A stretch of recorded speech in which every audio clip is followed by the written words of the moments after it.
Bringing of foods and drinks inside. What did you guys? No smoking and no vaping inside the premises. Please throw your garbage properly. And lastly, please be watchful of your belongings.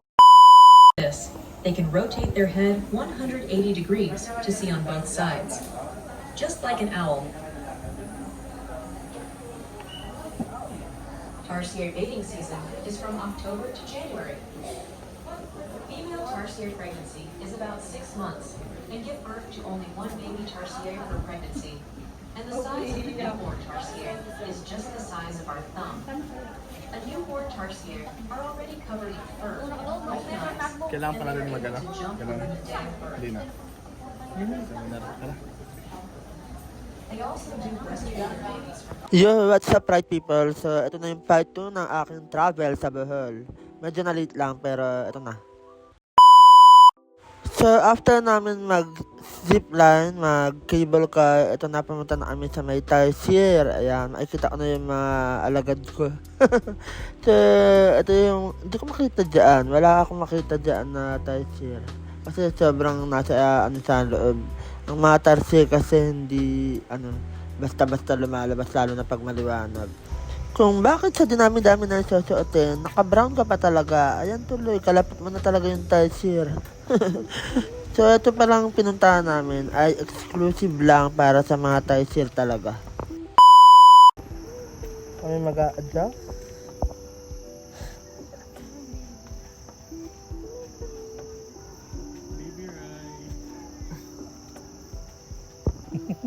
Mas malaki daw yung mata niya kaysa sa utak niya. Sabi kanina. Hinahanap ka rin.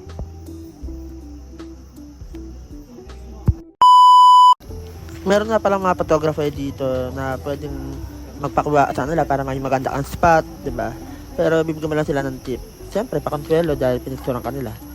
Actually, sobrang liit lang ng ng kids ng tarsier. Sobrang konti lang ng mga tarsier dito, and I really hope na mas mapangalagaan pa talaga sa Pilipinas yung mga animals, lalo na yung mga ganito kasi grabe, feeling ko paubos na talaga ng paubos yung mga hayop sa Pilipinas, and di na rin sila naalagaan ng maayos, lalo na dito sa Pilipinas dahil sa government natin.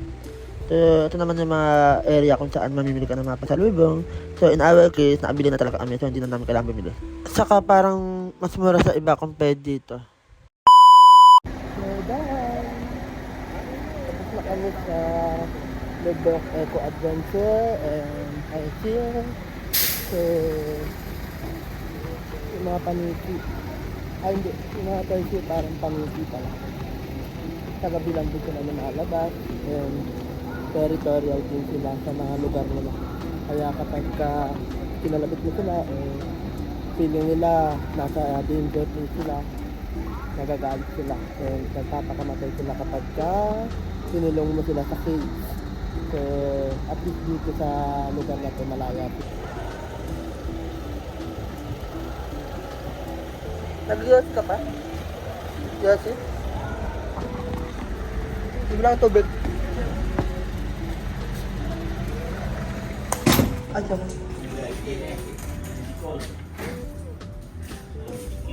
Tubig. Malamig.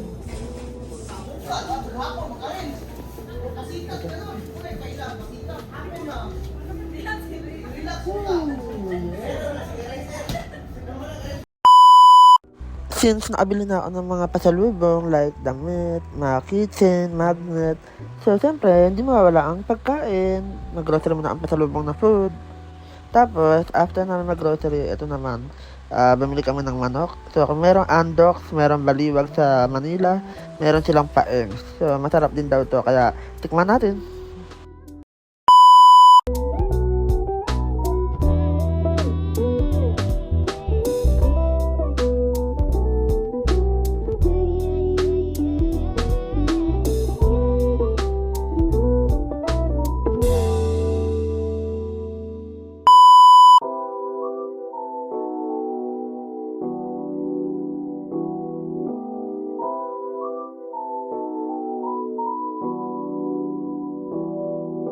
Happy Sunday everyone, and right now we're here at, hindi ko alam, basta along Tagbilaran, Bohol. And magkakape na naman kami as usual, kape-kape, live. Hindi, meron kami ininit na mga business partners namin, bagong business partner na interested sa trading. So, mag-expand kami rito sa Bohol. And yeah, kung nandito kayo sa Bohol, pwede nyo ako i-PM para magtulungan tayo. So ito yung view. Ay, papakita ko sa inyo kasi pag ganito hindi makikita eh. Maganda rito, malawak. Kasi ang init. Buti na lang uminit din talaga kasi magmula nung pumunta ako rito, naulan. Ngayon sobrang init. So good thing na uminit na siya ngayon. So ito siya. Yung vibe niya parang nature.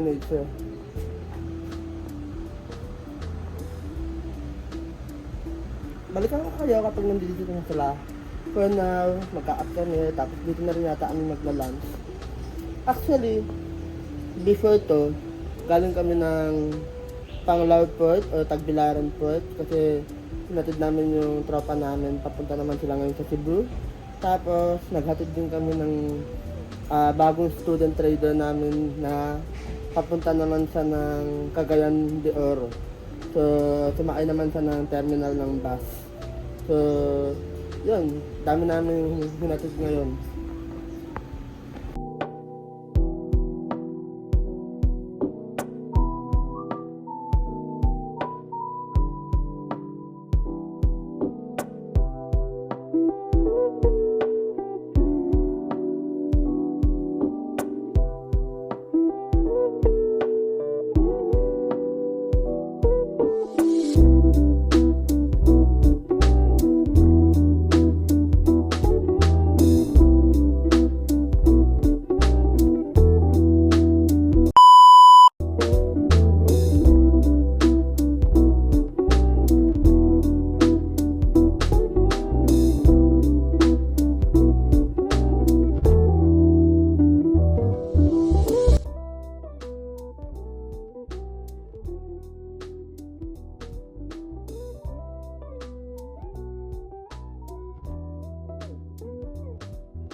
What's up guys, and we're here at Sikatuna's Mirror of the World.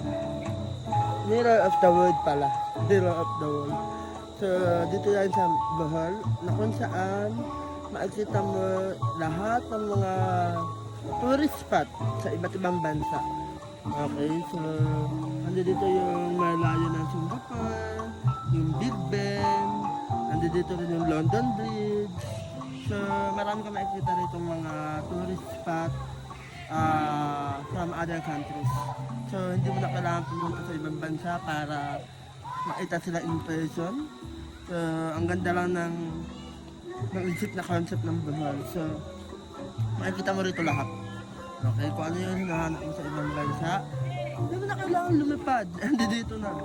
Pero yun, good job kasi inawadan tong ang tawag nito, inawadan tong park na to.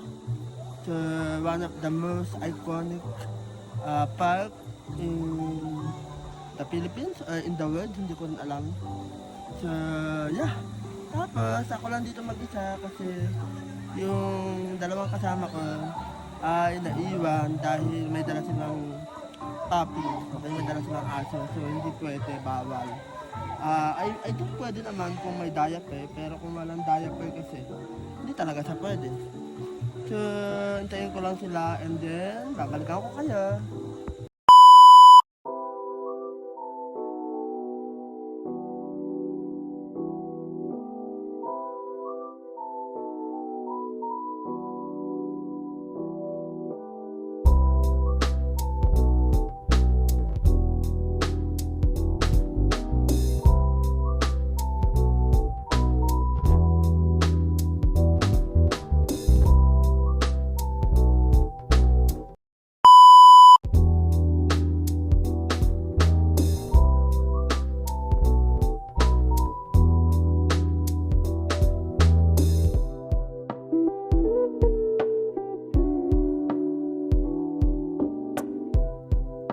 So right now, nandito kami sa, ano nga to?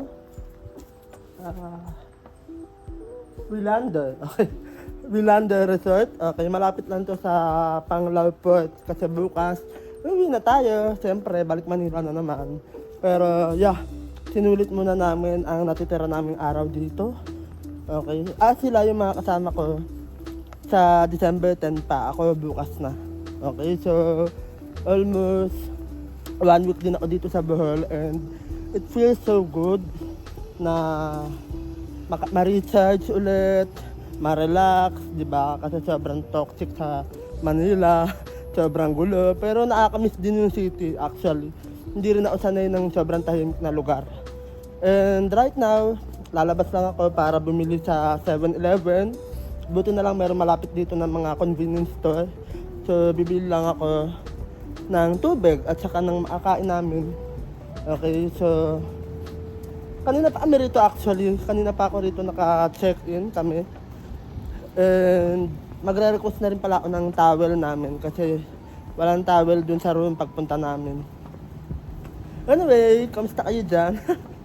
So, sa mga interested matuto mag-trade, message nyo lang ako. And tutulungan ko kayo.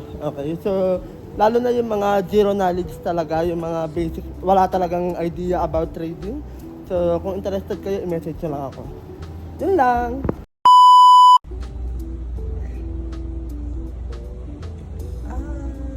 We're here at Windhead Residence. Wilander Resort pala. We are here at Wilander Resort. Yan, so dapat pupunta kami ng Henan sa may Alona Beach. Dapat doon talaga kami.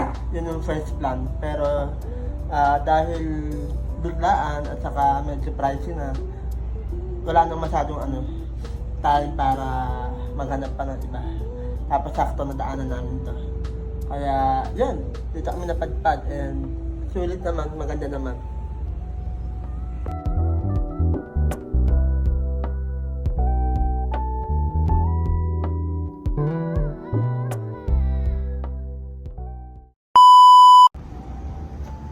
Good morning.